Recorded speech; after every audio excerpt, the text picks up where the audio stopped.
Ыхластуулук дегенде мындай жөнөкөй сөз менен түшүндүргөндө, мисал үчүн бир тууганың же болбосо бир досуң бир алыс жака барып келди да, сапарга барып келди. Мисал үчүн Меккеге барып келди дейли, Мединага барып келди же дагы башка бир жака барып келди.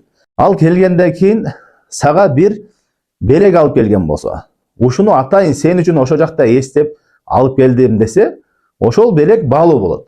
Мисалы үчүн сени ошол жакта эстеп, мен бул үчүн мен ордум бар экен мунун жүрөгүндө. Мени эстейт экен ошол жакта деп мындай жакын көрөсүң, сүйүнөсүң. Ал белектин баалуулугуна карабастан. Ал белек кичинекей нерсе болушу мүмкүн. Кандай нерсе болсо да ошол жактан ушу досум деп сени эстеп алып келдим десе, ага адам сүйүнөт, чынбы? Ал үчүн баалуу болот. Ошол сыяктуу эле бул жөнөкөй мисал да.